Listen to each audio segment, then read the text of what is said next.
Non, mais les Congolais, vous êtes des boas. Sérieusement, vous êtes des boas. Ce n'est pas possible. Vous menez 2 buts à 0. Vous vous faites remonter 3 buts à 2. Remontada de la part des joueurs sénégalais. Non, mais non, non, c'est bon. Je ne veux plus discuter avec vous. Vous êtes des nuls. Non, vous êtes des boas, les gars. Mes chefs, venez vous asseoir quand même. Venez vous asseoir, non, venez, posez-vous, on pose le cœur, c'est le football, les gars. On parle tranquillement. Vous êtes des boas, ce n'est pas possible. Vous êtes des boas. Et pourtant, je vous avais prévenu, j'ai fait plusieurs vidéos sur le sujet. Je vous avais prévenu, les gars, que cette équipe sénégalaise est très dangereuse. Je vous avais prévenu. Oh non, non, non, vous avez beaucoup parlé dans les commentaires. Non, non, non, non. Oh non, le Congolais, vous allez. Mais vous avez vu le match vous-même. Est-ce que vous avez vu le match vous-même? Vous avez vu la qualité technique de ces joueurs sénégalais? Vous avez vu le match qu'ils ont pondu? Vous avez vu la force mentale qu'a affiché cette équipe sénégalaise? C'est incroyable. Pape Thiaw a réalisé. Non, je pense que l'homme du match aujourd'hui, c'est Pape Thiaw. Non, non, ce n'est même pas les 11 acteurs sur le terrain. C'est Pape Thiaw. Le coaching gagnant de Pape Thiaw aujourd'hui est incroyable. Pour moi, c'est l'homme du match. Tactiquement, il a bouffé Sébastien de Sable. Il faut le dire. Tactiquement, il a bouffé Sébastien de Sable. Et vraiment, cette équipe sénégalaise doit remercier le coaching gagnant de Pape Thiaw. Déjà, son homme de départ, on va revenir bien sûr par rapport à cela. Mais également, le fait qu'il fasse les changements importants qui se sont avérés prépondérants, qui ont donné un coup de massue à cette équipe sénégalaise, à cette équipe congolaise. Bien sûr, on va en parler dans cette vidéo. Salut les gars, salut les amis. J'espère que vous allez bien. Content pour la 8e journée des éliminatoires de la Coupe du Monde. On a vu le choc, la finale dans ce groupe B entre la République démocratique du Congo et le Sénégal. Au stade des Martyrs, cette équipe congolaise recevait cette équipe sénégalaise pour cette finale. Et bien évidemment, comme on le savait d'entrée déjà, que les gars se chauffaient partout, que ça soit sur les réseaux sociaux, que ça soit partout, les gars se chauffaient, qu'en dehors du terrain et même dans le stade, on a pu le constater vraiment que le match était électrique. Pourquoi? Parce que l'enjeu autour du match, on parle d'une qualification au mondial, il faut le dire, comme je l'ai rappelé dans plusieurs de mes vidéos. L'équipe qui s'imposait, pour ma part, prenait déjà une option, ou du moins s'est qualifiée au mondial. Je pense que je peux l'affirmer aujourd'hui. Nous sommes au mois de septembre, il reste 2 journées. 9e et 10e journée au mois de octobre, je peux l'affirmer haut et fort dans ce groupe B, les carottes sont cuites, le Sénégal est déjà qualifié au mondial. Je ne vois plus de demi-mesure, le Sénégal doit encore jouer, ils doivent encore jouer le Soudan du Sud, ils doivent se déplacer pour la 9e journée, ils doivent recevoir au stade Abdoulaye Wade cette équipe de la Mauritanie. Pour ma part, je ne vois aucun monde où cette équipe sénégalaise va pouvoir perdre des points à ce niveau de la compétition en s'imposant déjà du côté du Stade des Martyrs et du côté de la RDC, c'est fini. Les carottes sont cuites. Je pense que c'est bon. La RDC, vraiment, a un gros coup de massue. Après la désillusion, on se rappelle, face au Maroc, la RDC n'a pas pu accéder au mondial. Après la désillusion face aux aides de Carthage et de la Tunisie, la RDC n'a pas pu accéder au mondial. La RDC encore ressent une désillusion face au Sénégal. La RDC est maudite, il faut le dire, les gars. Les gars, vous êtes maudits. Depuis 1974, vous avez été la première nation africaine, subsaharienne à aller au mondial. Mais c'est fini, vous n'allez plus y aller.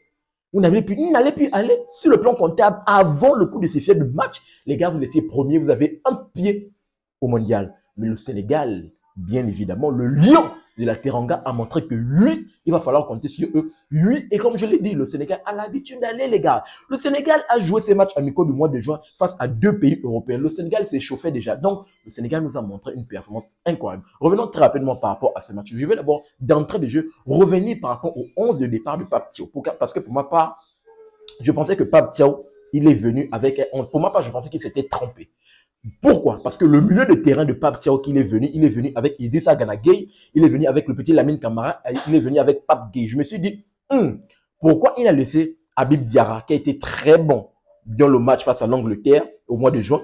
Pourquoi il a laissé Pape Matar, qui a été très bon dans le match face au Soudan?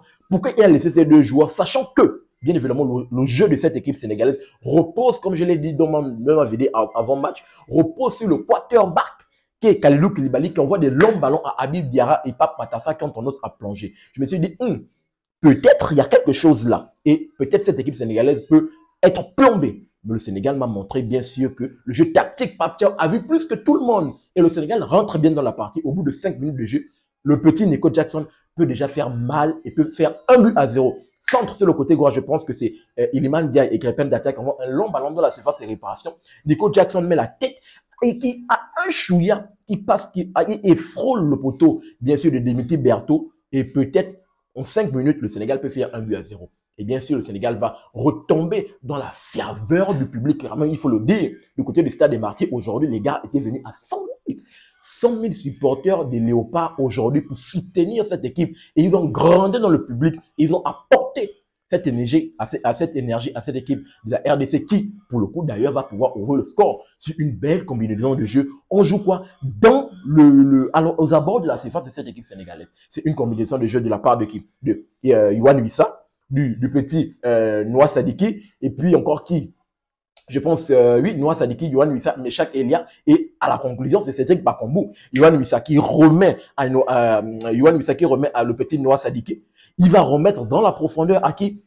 Cédric Bakambu, qui va s'emmener le ballon, se présenter face au gardien et mettre une frappe. Cédric Bakambu qui poursuit sur sa belle en lancée dans le match dernier qu'on a pu le constater face au Soudan du Sud, qui avait inscrit bien sûr son, je pense qu'il a inscrit quoi, un doublé, non? Un doublé, un truc de ce genre, qui poursuit sur sa belle lancée en mettant 1-0. Il chauffe déjà le public avec bien sûr le Fimbo. Le Fimbo, 1-0. On joue quoi? On joue la 27e minute de jeu. Cette équipe des Léopards rentre bien dans la partie. Et on peut assister ensuite à un temps fort. Le temps fort de la part de cette équipe des Léopards qui sera concrétisé par la belle occasion. Sur le côté droit de la part de Meshak Elia, oh là là, incroyable. Il va déborder Meshak Elia aujourd'hui. Il va déborder le petit El Aljig Malik Diouf. Ce petit, il va le déborder sur le côté comme pas possible. Arrivé dans la surface, même Kalilou Koulibaly qui va essayer de sortir, lui qui va être normalement, on va dire quoi, qui va essayer de couvrir, mais en sortant le petit Meshak Elia plutôt, qui va très vite, qui va pouvoir bousculer dans le côté droit, envoyer un bon ballon, bien sûr, sur le côté gauche pour qui Yohan Wissa qui va bien évidemment contrôler, bien sûr, avec la sortie, les cafouillages dans la surface de réparation, venir ajuster et faire 2-0 au bout de la 34e minute. Cette équipe de la RDC déjà donne un gros coup de massue au Sénégal et domine 2-0. Et là, après cela, la RDC n'a pu exister. La RDC dans ce match n'a existé que 30 minutes. 30 minutes, la RDC n'a existé que pendant 30 minutes. Pourquoi? Parce que dans leur tête, ils étaient en train de se dire que en marquant très tôt, en menant 2-0, peut-être ils vont annihiler peut-être le fait que le Sénégal va ne plus se reposer. Peut-être ils vont se dire que non, là, la qualification est maintenant acquise. Mais non, en 30 minutes, pendant 90 minutes de jeu, 30 minutes que la RDC n'a existé, ils ne se sont pas doutés que le lion qui était blessé, le lion a su se relever. Et petit à petit dans le match, le Sénégal va reposer le pied sur le ballon. Et c'est de là où le milieu de terrain de Pape Thiaw qu'il a concocté aujourd'hui va prendre l'ascendant psychologique sur le milieu de terrain emmené par, il s'appelle comment? Sébastien de Sarr, parce que c'est là où Moutoussamy, Edo Kayembe, Noah Sadiki, ils vont complètement ne plus exister. Ils ne vont plus exister. Le milieu de terrain va prendre cet ascendant psychologique avec les combinaisons de balles en gagnant tous les seconds ballons. Et c'est de là où va arriver le meilleur joueur de la première période du côté du Sénégal. C'est de là que va arriver le petit Iliman Ndiaye. Le petit Iliman Ndiaye, il va élever le niveau, bien évidemment, dans le match. En élevant le niveau, d'ailleurs, c'est lui qui va se procurer les plus belles occasions dans ce match. La ligne offensive sénégalaise en première période avec Nicolas Jackson qui a raté la première occasion. Sadio Mané qui a été compliqué sur son côté, quand même a été bouffé par Wan-Bissaka. Et les Mandiaï sur son côté, il va reprendre l'ascendant. Ça a été lui le plus dangereux offensivement aujourd'hui. Il est Mandiaï. Celui qui va prendre le ballon sur son côté, enrhumer la défense et mettre une belle frappe qui va heurter le poteau. Et bien évidemment, c'est Pape Gueye qui poursuit sur sa belle lancée. Lui qui a réalisé un très bon match face au Soudan, qui poursuit sa belle lancée, qui va venir à la conclusion et réduire le score au bout de la première période. Et là, le but que marque le Sénégal, le but qu'il met au bout de 39 minutes de jeu a été un but hyper important. Pourquoi? Parce qu'il marque à un moment de la partie où bien évidemment cette équipe de la RDC est en train de douter. Les gars est en train de douter et s'ils ne réduisaient pas le score au bout de la première période, je pense que ça devait faire très mal pour cette équipe sénégalaise. Donc la RDC rentre dans les vestiaires en menant au score 2-0, mais en ayant un gros coup de massue sur la tête. Et bien sûr, de l'autre côté, le Sénégal qui a repris l'ascendant psychologique parce que même après le but de cette équipe sénégalaise, ils vont pouvoir poser le pied sur le ballon. Iliman Ndiaye aura même la possibilité de pouvoir s'offrir une occasion, mais heureusement que cette équipe de la RDC est regroupée. Mais non, deuxième mi-temps, le Sénégal revient sur les mêmes intentions et vont se poursuivre et vont surfer sur leur temps fort parce que le même temps fort et l'impact qu'ils ont affiché en fin de période, ils vont afficher le même impact à la reprise de la deuxième période. Et cette équipe sénégalaise, bien évidemment, va pouvoir mettre l'impact qu'il faut et venir mettre ce second but très important.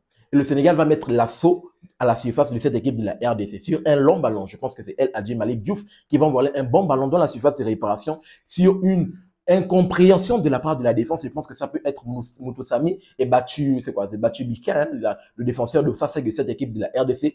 Ils ne vont pas, bien sûr, se comprendre, mais c'est le renard de surface, Nicolas Jackson, qui va se rattraper du but qu'il a manqué en première période à la 5e minute. Il va se rattraper sur cette occasion pour venir mettre une belle frappasse pour venir tromper le gardien, bien sûr, Dimitri Berthaud, qui aujourd'hui n'a pas répondu présent. Même quand la défense a sombré, il faut le dire, Dimitri Berthaud n'a pas répondu présent. Il n'a pas été rassurant dans ses cages, bien évidemment. Et cette équipe du Sénégal recolle au score au bout de la 53e minute, juste incroyable. Et là, on peut voir que dans les tribunes, les gars tremblent, les gars sont en train de gronder. On peut voir malheureusement ce qu'on assiste, ce qu'on ne voulait pas assister. On peut voir que les supporters sénégalais, les supporters de la RDC sont en train de jeter maintenant les projectiles sur le terrain. Ils sont en train de jeter les cailloux, les projectiles sur le terrain. Et pour ma part, je pense que ça a été le tournant de la partie. Pourquoi? Parce que le message qu'ils étaient en train d'envoyer à leurs joueurs sur le terrain était en train de dire « On n'a pas confiance en vous. On n'a pas confiance en vous. Même si vous êtes dos au mur, même si les gars sont revenus au score, mais continuez à supporter vos gars. Continuez à supporter. Mais quand vous jetez les projectiles, vous envoyez un mauvais message et une mauvaise énergie à vos joueurs qui sont sur le terrain. Les gars étaient déjà troublés. Les gars étaient en train de se poser des questions. Mais si vous-même, dans les tribunes, vous réagissez comme ça, vous n'envoyez pas une bonne vibe, une bonne énergie à vos joueurs sur le terrain. Et là, bien évidemment, va arriver un deuxième tournant du match. Du côté de la RDC, les ailiers sur le côté, Yohan Wissa, Meshak Elia, étaient complètement cramés. Et les gars étaient complètement cramés. Les gars n'arrivaient plus à répéter les courses. C'était difficile. Voici même une occasion criante. Long ballon. La défense sénégalaise n'a pas pu se replacer vu qu'elle était quand même assez haute. Long ballon, Yohan Wissa sur le côté. Il est seul face au cage. Il se mène le ballon. Malheureusement, le frangin glisse. Il glisse. Il n'arrive pas à concrétiser les occasions. On est à 2-2. S'il arrive à marquer le tournant, ça peut être carrément le tournant du match. Malheureusement, Yohan Wissa tombe, s'écroule sur la pelouse, n'arrive pas à se présenter face à Edouard Mendy et ça a été vraiment le tournant de la partie. Yohan Wissa, Meshak Elia, Cédric Bakambu, l'attaque, l'offensive de la RDC, ils étaient tous cramés, ils étaient tous fatigués et de l'autre côté, le Sénégal, bien évidemment, a vu cela. Donc le Sénégal, bien sûr, qui était dans un temps fort, le Sénégal va baisser en régime. D'où j'ai dit vraiment le jeu de cette équipe sénégalaise aujourd'hui, ils ont maîtrisé le match de la première à la dernière minute. Ils ont su gérer les temps forts et les temps faibles. En 30 minutes, ce que cette équipe de la RDC a su exister dans le match, c'était un temps faible pour cette équipe sénégalaise, bien sûr. Ils étaient dans un temps faible, ils ont encaissé 2 buts. Mais l'ascendant psychologique, lorsqu'elle a repris du côté de cette équipe sénégalaise dans le temps fort, elle a su concrétiser. Et même dans la gestion du match, vu que juste après, quand elle a senti que cette équipe de la RDC était complètement émoussée, le Sénégal était en train d'endormir le match. Et la RDC, malheureusement, s'est laissée endormir. Ils se sont laissés endormir et c'est de là que malheureusement, le coaching de la part de Sébastien Desabre n'a pas été bon. Pourquoi? Parce que on a tous vu que Meshak Elia et Yohan Wissa étaient cramés. L'offensive, même Cédric Bakambu, ils étaient tous cramés. Il fait des changements tardifs. Il va faire entrer le petit, il s'appelle comment? Nathan Beaucoup. À la place de Meshak Elia, oui, mais Yohan Wissa devait sortir depuis. Yohan Wissa devrait sortir depuis. Cédric Bakambu devait sortir. Les gars n'existaient plus en attaque. Les gars n'existaient plus. Il fallait faire entrer Fiston Maëlé depuis. Il va faire sortir même. Il va faire entrer également Charles Piquel, le petit Noah Sadi qui va sortir. Vraiment, le coaching de la part de Sébastien Desabre n'a pas été bon. Le coaching n'a pas été bon. Or que de l'autre côté, c'est là où le coaching de la part de Pape Thiaw a été incroyable parce que les deux joueurs incroyables qu'il a gardés sur le banc, Habib Diarra et Pape Matar, les deux petits, se sont avérés importants parce que leurs entrées se sont vraiment avérées importantes. Parce que pourquoi? Le dernier but qui marque, c'est Pape Matar. Et qui marque encore, c'est Cheikh Tidiane Sabali qui a la passe.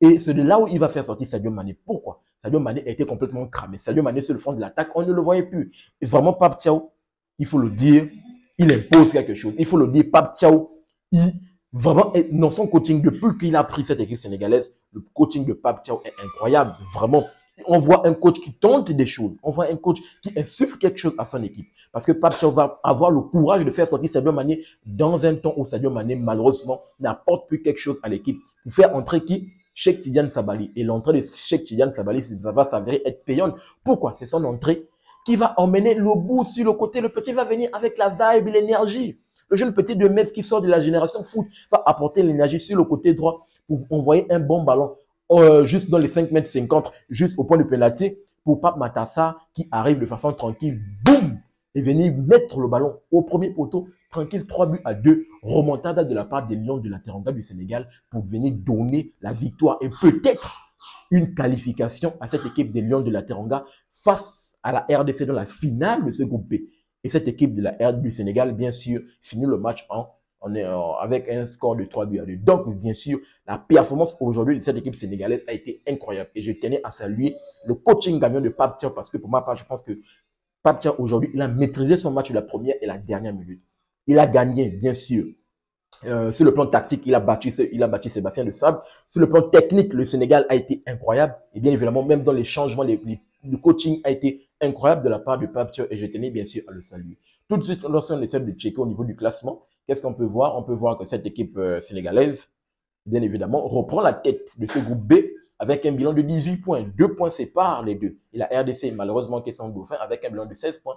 Mais comme je l'ai dit tantôt, je le dis et je l'affirme maintenant au mois de mars, au mois de septembre, le Sénégal est déjà au mondial et la RDC doit essayer de se battre. Peut-être parmi les meilleurs deuxièmes, on verra ce que ça va donner. Donc, voici ce que je voulais rapidement partager avec vous dans cette vidéo. J'aimerais vous entendre dans les commentaires par rapport à ce match incroyable de la part de cette équipe de Lions de la Teranga. Je vous attends dans les commentaires pour avoir votre avis et votre opinion. N'oubliez pas de vous abonner, de liker et surtout activer la cloche de notification pour ne manquer aucune de mes sorties. Peace. Très bientôt les gars.